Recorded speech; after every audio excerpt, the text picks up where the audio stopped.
electoral. Pero sí van a haber estrategias muy diferentes, como por ejemplo, si estamos yendo a las ciudades capitales, pensaría yo, tenemos que empezar a ir a ciudades satélites o ciudades secundarias para cautivar ese voto que de una u otra manera no estuvo con nosotros. Pero ¿qué viene en estos 19 días en materia política? ¿Aceptará el apoyo de partidos institucionales como el conservador que ya busca llegar a la campaña? No es una invitación a partidos, no es una invitación a politiqueros, hay políticos, como él mismo lo dice, con honradas excepciones, que tendrán cabida en esta campaña para ayudar a cambiar el país. Eso sí, la plaza pública no estaría dentro de sus prioridades.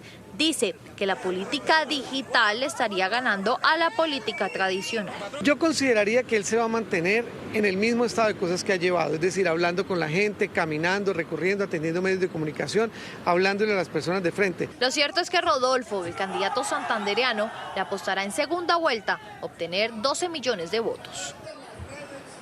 Pues en este momento Rodolfo Hernández está junto a su familia, junto a su esposa, junto a sus hijos, descansando en su finca en Piedecuesta. Pero quiero contarles también un dato bastante relevante para la campaña, y es que acá en su sede, en la Casa de Nariño, el miércoles habrá una reunión entre los asesores, entre los estrategas y entre el candidato para definir esa ruta, no solamente en materia política, con quienes también van a hablar, con las juventudes, con los líderes, en estos 19 días que faltan. Desde Bucaramanga, Angie Alquichides. Pero Rodolfo Hernández, porque es sin duda un ejemplo de cómo hacer campaña lejos de lo tradicional. Miren, el candidato de 77 años no realizó eventos en plaza pública, fue a pocos debates y se concentró en las redes sociales, mejor dicho, el ingeniero.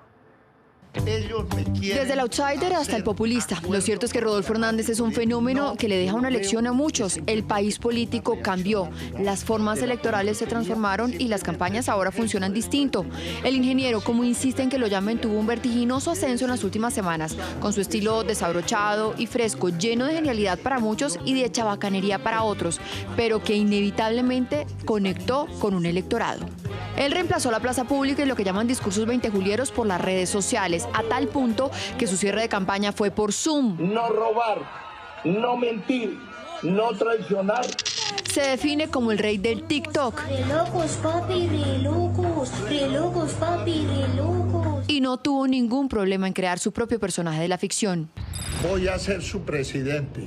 En la campaña, mientras muchos se aferraban al modelo tradicional de hacer alianzas y coaliciones, él más bien disparaba en contra de todos los partidos. Un sinvergüenza, politiquero relojado. Estuvo a nada de unirse con Sergio Fajardo y finalmente terminó con Ingrid Betancourt.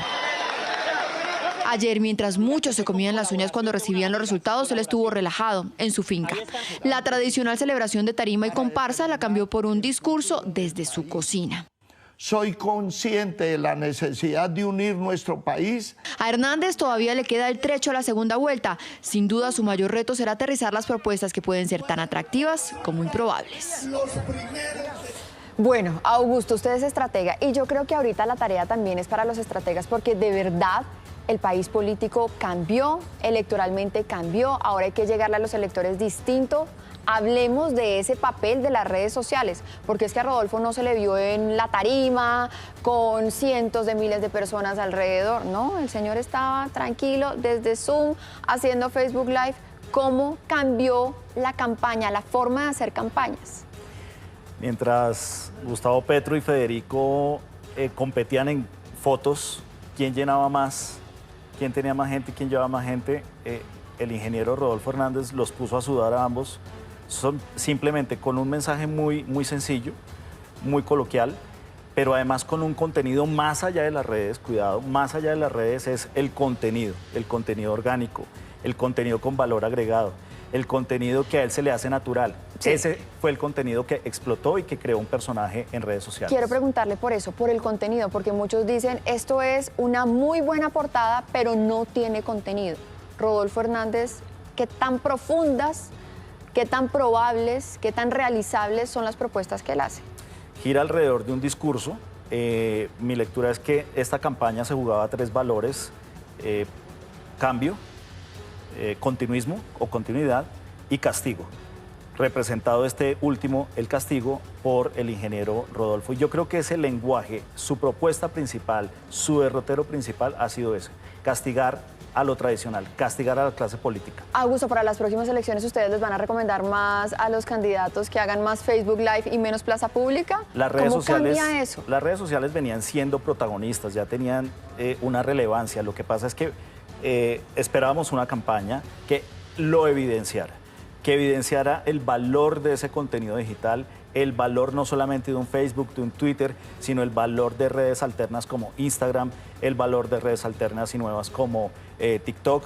Ahí ayer Gustavo Petro lo vi un poco echándole pullas a TikTok. No, la culpa no es de la red social, la culpa es del contenido y la culpa es de cómo hacemos coherente y orgánico ese contenido que estamos traficando por las redes sociales. Yo le quiero preguntar por eso, porque las redes sociales son muy buenas para crear un personaje, pero ¿qué tanto ese personaje es capaz de gobernar?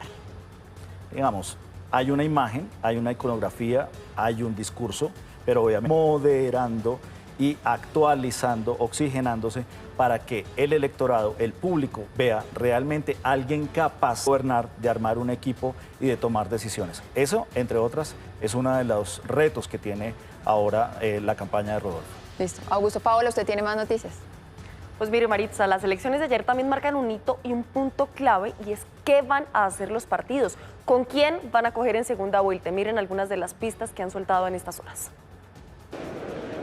El rumbo de los partidos políticos será determinante para asegurar la victoria en segunda vuelta. Aunque los partidos tradicionales aún no han terminado de decantarse, sí están afinando baterías para apoyar alguna de las candidaturas. Por el lado de los conservadores, la dirección del partido pidió a sus militantes no tomar posición hasta tanto no se reúna el directorio nacional. La bancada parlamentaria de congresistas actuales y electos se reunirá este jueves para analizar los resultados electorales de hoy y fijar su posición para la segunda vuelta presidencial. Aunque el Centro Democrático no se ha pronunciado oficialmente, congresistas de ese partido ya anunciaron públicamente su apoyo a la campaña del ingeniero Hernández. El país necesita cambios, no el suicidio que ofrece Petro, pero sí autoridad, orden y la prosperidad como ofrece un empresario como el ingeniero Rodolfo Hernández. Lo propio han hecho quienes hicieron parte de la coalición Equipo por Colombia, como el exalcalde Enrique Peñalosa. Votaré por Rodolfo. Petro demostró en la alcaldía que es un pésimo gobernante. Para los liberales que apoyaban la candidatura de Fico Gutiérrez, aún no hay un derrotero que les diga a sus militantes por quién votar. Se sabe que ya ha habido coqueteos al candidato Rodolfo Hernández. Lo cierto es que los partidos políticos y sus estructuras se cuentan como derrotadas en la primera vuelta. Además de que ninguno llegó plenamente cohesionado a las candidaturas, su apoyo sí será necesario para ganar la presidencia. Y hay un nombre que quizás era desconocido para miles de colombianos, el de Marelén Castillo, la fórmula vicepresidencial de Rodolfo Hernández. Aquí en Noticias RCN les contamos quién es esta académica que podría llegar a la vicepresidencia de la República. Yo en los discursos molesto que soy una perfecta desconocida, como dijeron algunos, pero que Colombia está lleno de perfectos desconocidos. Asimismo se describe Marelén Castillo, esta mujer oriunda de Cali y quien podría ocupar la vicepresidencia del país.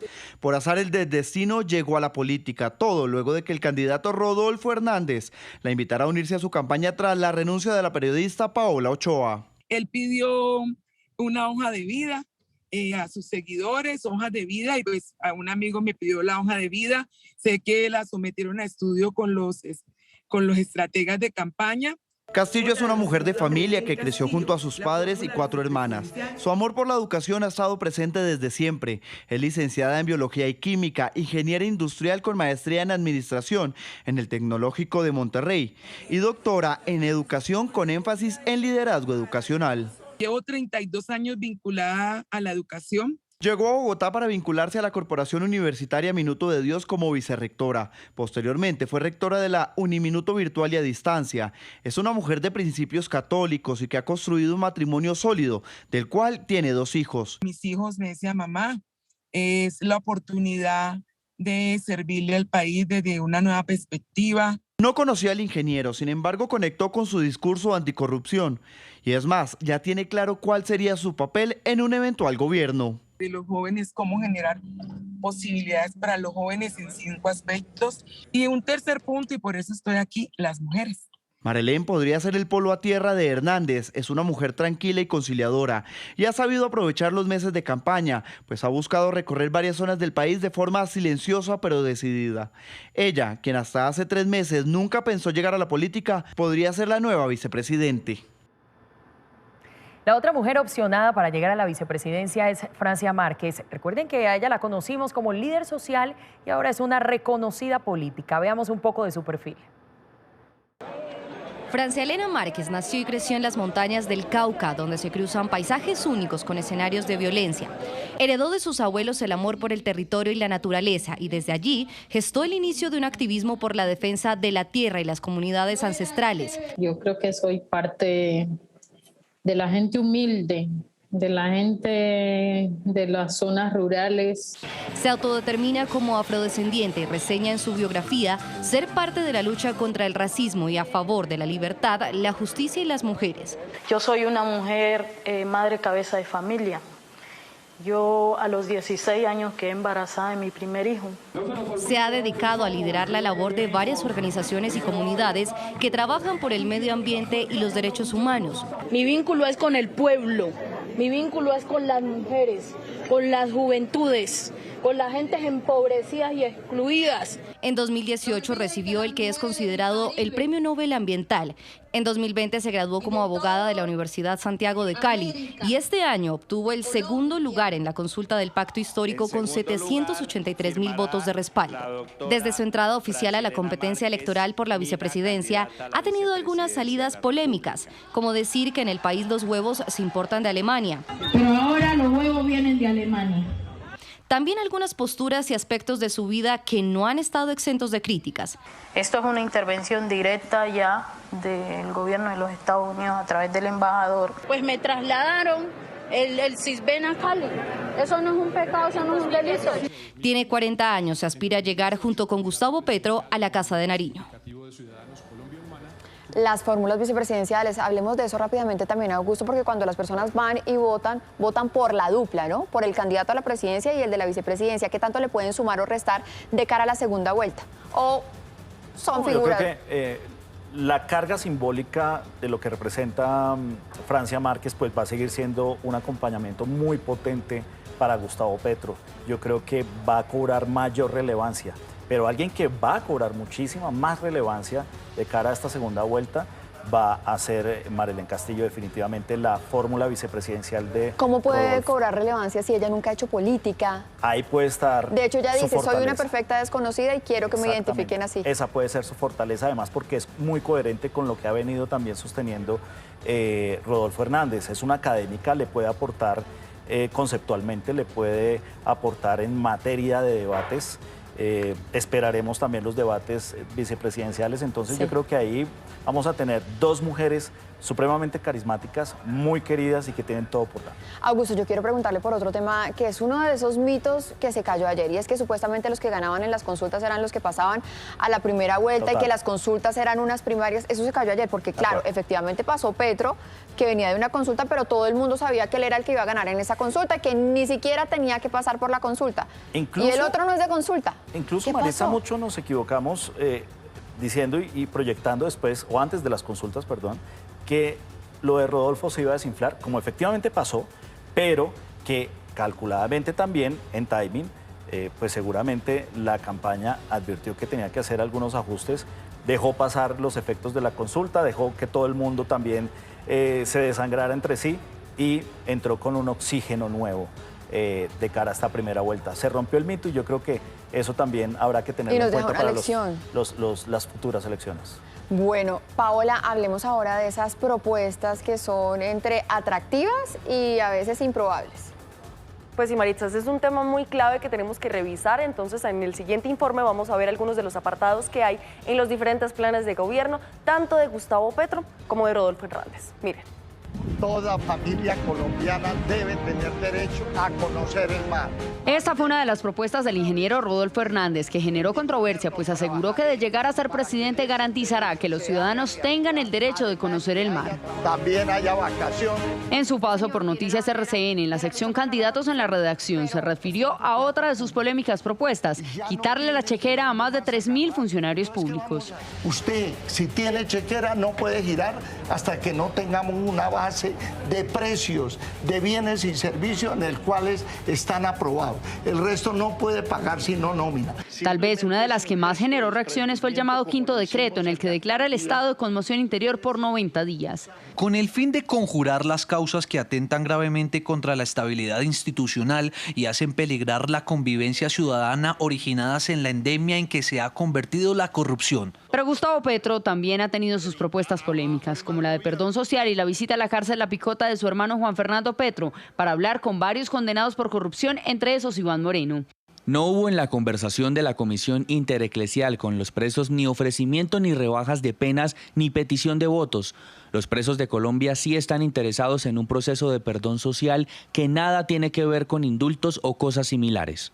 Asimismo, generó revuelo su propuesta de una especie de jurisdicción especial para la paz para narcotraficantes a cambio de beneficios jurídicos. Implica beneficios jurídicos a cambio de no repetición de la actividad narcotraficante. Y en su visita a Córdoba mencionó en plaza pública que el carbón es más peligroso para la humanidad que la cocaína. Así se lo explicó en entrevista a nuestro director José Manuel Acevedo. Ambos producen muerte, pero el carbón puede extinguir la humanidad. Claro, pero peor que la cocaína. Pues obvio, porque la cocaína no está acabando la humanidad, el carbón sí. Más allá de la polémica que han generado algunas de sus propuestas, ahora estos dos hombres son quienes compiten por la presidencia de Colombia. Bueno, son improbables o no, lo cierto es que para sacar adelante estas propuestas es clave el Congreso de la República. Luisa, queremos revisar con qué Congreso va a contar el próximo presidente, cómo está conformado.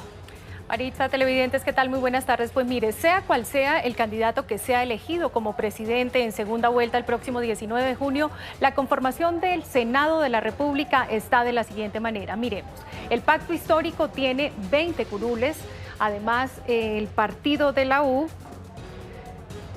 tiene 20 curules, el partido de la U tiene 10, el conservador 15 curules. El Partido Común es 5, los liberales 14, el Movimiento Mira 4, los Verdes y Centro Esperanza 13, AICO 1, el Centro Democrático tiene 13 curules y el Maíz tiene 1 curul. Además, Cambio Radical tiene 11 curules. Y vemos una nueva curul, una curul en blanco. Esta le correspondería a quien ocupe el segundo lugar en esta segunda vuelta. Esto según el Estatuto de Oposición, Maritza. Luisa, quedémonos un momentico con ese gráfico. Le vamos a pedir a nuestro equipo de producción que nos quedemos ahí con el gráfico porque habíamos ponchado el siguiente. Así es como quedó conformado en este momento el Senado de la República, que digamos es la cámara más importante dentro del Congreso. En todo caso, sí, el pacto histórico es el partido mayoritario, pero aquí lo que llama la atención es que Rodolfo Hernández pasa a segunda vuelta y no tiene ningún senador por lo menos. Entonces, ahora sí, Luisa, vamos a revisar cómo es que queda la Cámara de Representantes, pero por lo menos revisando específicamente esos curules, esos congresistas que sí tendrían asegurados estos dos candidatos que pasan a segunda vuelta. ¿Cuáles son las fuerzas que tienen allí? Pues Maritza, miremos entonces cómo queda la Cámara de Representantes para estos partidos políticos que avalaron a estos candidatos que pasan a segunda vuelta.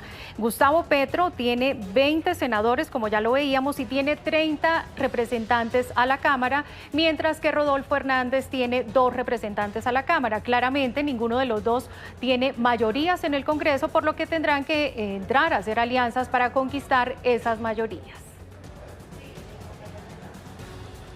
Luisa, muchísimas gracias. Pues eso lo que nos pone sobre la mesa también es el tema de la gobernabilidad. Augusto, el siguiente presidente de la República, lo que sí es cierto es que cualquiera de los dos, el que sea, el que llega, no tiene mayorías en el Congreso, tendría que llegar a conformarlas. ¿A quién le quedaría más fácil?